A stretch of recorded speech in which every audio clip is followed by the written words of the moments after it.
de ces peuples du Niger par les autorités actuelles, à leur tête le président Abdrahman Chani. Bon, pour essayer de coller à l'actualité, on a vu les médias français comme dans une symphonie depuis hier et même avant-hier, diffuse une information en boucle selon laquelle la justice malienne aurait condamné un journaliste à 2 ans de prison parce qu'il a tout simplement osé critiquer Abdrahman Chani.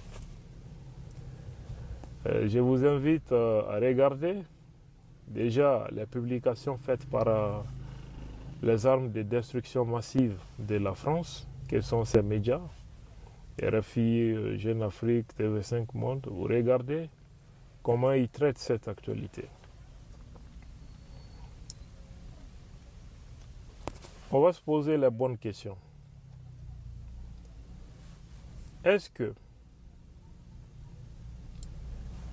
le journaliste a été condamné tout simplement parce qu'il a critiqué le président du Niger? Non. D'ailleurs, combien de journalistes maliens ont été en prison pendant cette transition? Seydou Oumar a récemment fait 6 mois de prison ferme. Je n'ai jamais entendu les médias français en parler. D'autres journalistes l'ont été. Mais pourquoi? Pour certains, on en parle, pour d'autres, on n'en parle pas. Est-ce que certains seraient utiles à la politique de la France au Sahel?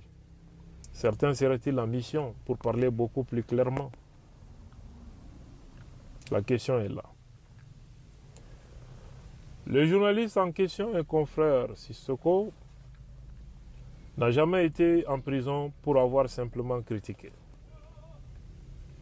Ça, c'est un mensonge.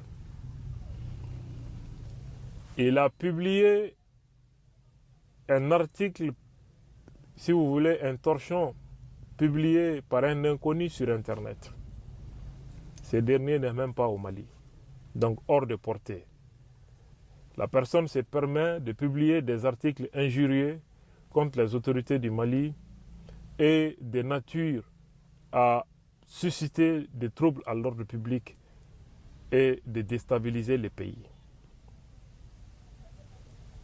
Puisque la publication sur les réseaux sociaux de ces articles ne produisent pas tous les effets escomptés, il trouve une rédaction à Bamako qui peut être le relais de cette campagne négative contre les autorités du Mali et par ricochet les autorités du Sahel. Discréditer les autorités du Sahel, les délégitimer, les traiter de menteurs, les traiter de propagandistes gratuitement. Alors que cette réfutation ne repose sur aucun fait. C'est le dénigrement alors. C'est l'incitation à la révolte. C'est une manière d'empêcher la compréhension des enjeux sécuritaires au Sahel. C'est profitable à qui? Les ennemis de la stabilité des États du Sahel. Je vais revenir après à ces sujets avec les détails et vous montrer clairement ce que le journaliste en question a publié.